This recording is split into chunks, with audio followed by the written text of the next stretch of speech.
Voy a retomar algunas de las palabras que dijeron mis compañeros. Creo que este encuentro es un hito, y voy a agregar es un hito histórico. Creo que para nuestra corriente y en la historia del pensamiento nacional latinoamericano es un hecho inédito el habernos encontrado en estos días y el estar encontrándonos en estos días más de 70 espacios, investigadoras, investigadores, pero también referentes del mundo de la cultura, artistas, sindicalistas. Hoy por la mañana pude recorrer alguna de las mesas y realmente el clima que se vivía allí, tal vez este es un auditorio donde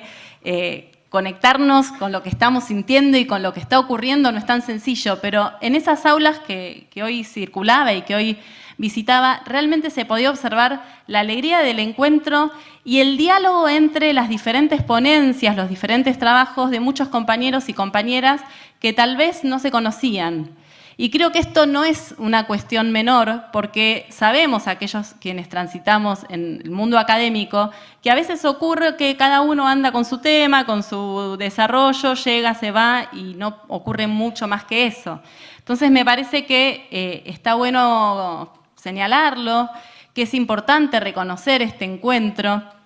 porque además formamos parte de una tradición que, como bien decía Francisco, se ha gestado por fuera del mundo académico y que ha tenido una relación de tensión con el mundo académico y con el mundo científico, y que se ha desarrollado de la mano de una pluma filosa,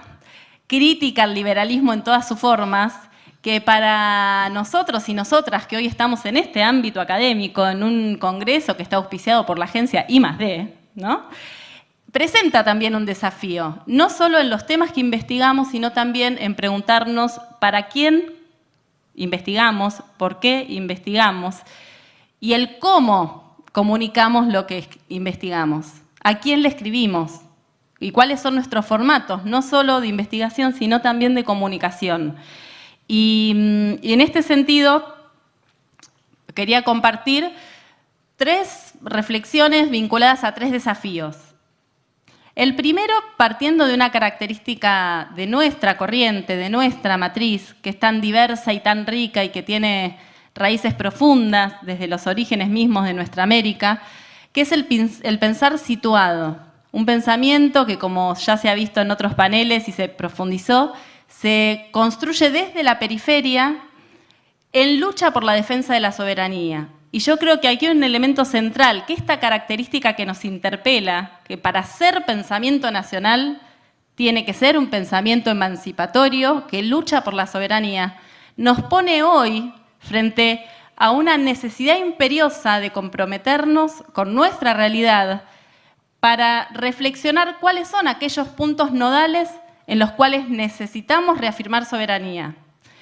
Algunos de los temas que voy a mencionar los vamos a ir desarrollando a lo largo de los 3 días, porque obviamente que no podemos marcar aquí una agenda de todos estos aspectos. Pero sí me gustaría señalar una cuestión, que es justamente lo que se ha comentado aquí, y también lo decía Santiago, el carácter y la definición de lo nacional en cuanto latinoamericano. Creo que para nosotros y nosotras es un principio básico, tomando a tantos pensadores como por ejemplo Manuel Ugarte, ¿no?, que ya planteaba que el ejercicio de la soberanía solo se podrá concretar en la reconstrucción de la nación latinoamericana. Por lo tanto, la cuestión de la unidad, lejos de ser una cuestión romántica o una cuestión de idealismo o enunciativa, debe ser una prioridad y debe ser considerada una política transversal a cada una de las áreas de transformación y desarrollo de políticas públicas. Y aquí también me parece que nos presenta un desafío, porque en la actualidad nos encontramos en un contexto donde las luchas son diversas, donde existe una gran multiplicidad de luchas simultáneas y a veces tendemos dentro del mismo campo nacional y popular a la fragmentación. Y creo que aquí, como decía Marechal, que nuestra rectora siempre le gusta citarlo, del laberinto se sale por arriba, si hay algo que unifica, ordena y posibilita un proyecto a futuro y que ordena también la agenda de investigación y de acción, es justamente la dimensión de la nación latinoamericana, porque allí se encuentran presentes los principales elementos y problemáticas aún no resueltas. La cuestión nacional, algo tan básico como, ¿no?, el ser y el decidir por nosotros y por nosotras mismas. Con respecto al segundo desafío, sabemos que nuestra corriente es una corriente de pensadores y pensadoras que también son militantes, porque el pensar y el actuar van absolutamente de la mano. Y en estos momentos, donde las luchas de los pueblos están atravesando incertidumbres profundas, hay una necesidad, creo yo, de poner todo este pensar al servicio de reflexionar sobre la posibilidad de construir una nueva estatalidad. Creo que aquí hay un debate vinculado a qué hacemos luego, en el caso de nuestra patria chica, después de 40 años de democracia, qué hacemos con el Estado, qué hacemos con la articulación de la democracia y del sistema político con las organizaciones populares, con las organizaciones sindicales, con los movimientos sociales. Creo que allí hay un campo donde tenemos que no solamente pensar, sino pensar desde esta matriz de la mano de la acción. Y como tercer desafío, muy bien con el tiempo, esto viene ordenadito.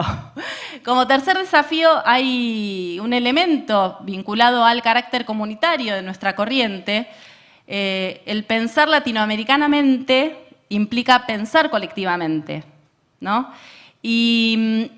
creo que ahí también necesitamos profundizar esta característica que nos diferencia y que hace tan compleja la relación con el mundo de la academia. Porque la gran pregunta de quién construye conocimiento y cómo, y quién legitima ese conocimiento.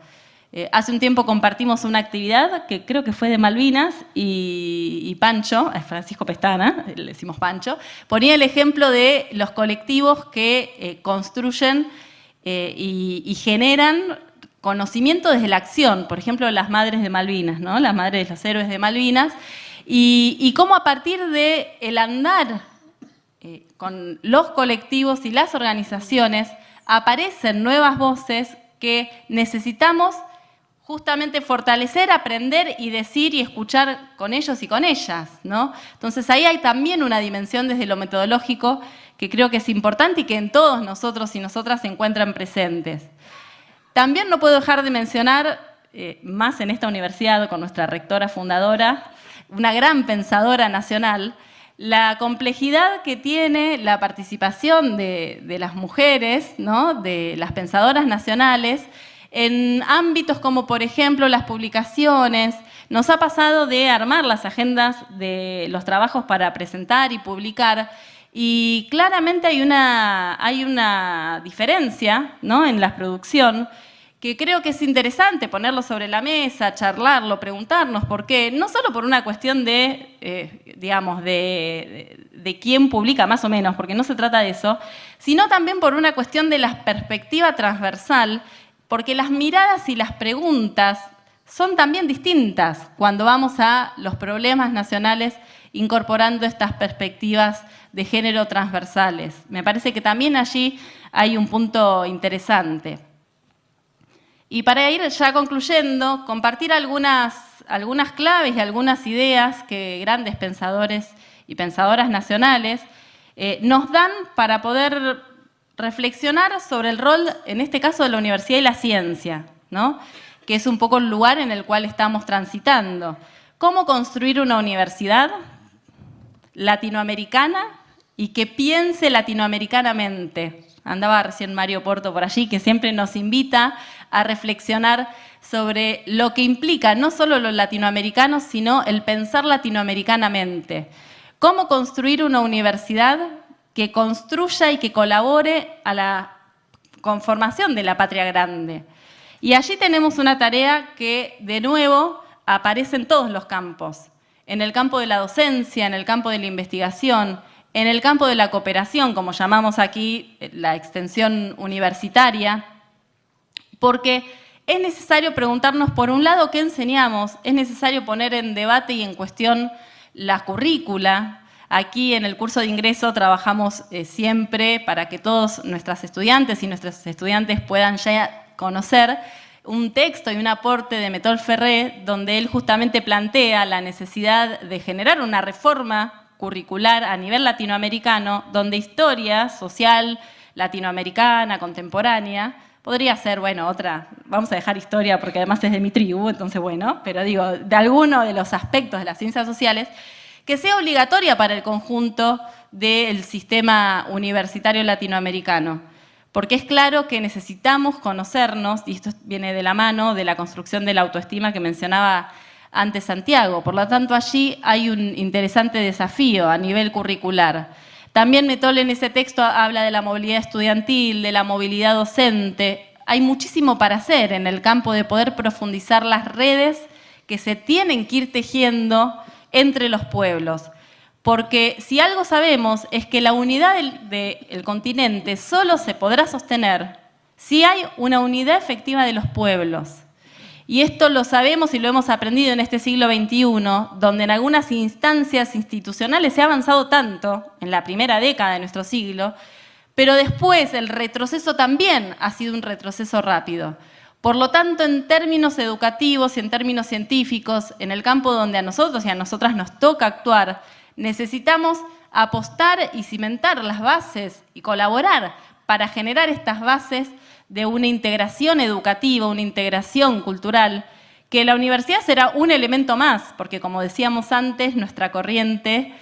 excede y abre sus puertas, se gesta, se desarrolla con tantos otros espacios de nuestro pueblo. Entonces, allí es donde nos tocará pensar cuál es el marco, si es una CELAC educativa, si es una UNASUR educativa, si es el Mercosur educativo que existe y que tuvo un gran desarrollo en algún momento y que debemos volver a retomar, a debatir y a pensar cuáles son aquellos elementos, proyectos estratégicos que nos permitan avanzar hacia este proceso de unidad. Y para terminar, quería también leer una frase de nuestra querida Ana, que hoy no nos pudo acompañar, pero como verán está en todos los UNLA, está absolutamente presente, donde Ana en su texto Universidad y Proyecto Nacional decía: preparar y formar a los jóvenes para que sean protagonistas y decisores aquí y ahora, y no solo analistas e intérpretes de la realidad y sus cambios. Es el desafío que encaramos para producir conocimientos que permitan evaluar, planificar, decidir e intervenir en la construcción social de una sociedad alternativa, invitando a nuestros ciudadanos y ciudadanas a comprometerse en su acción individual con la acción colectiva, de construir una sociedad mejor en una comunidad histórica particular en nuestra Argentina y nuestra América Latina. Gracias.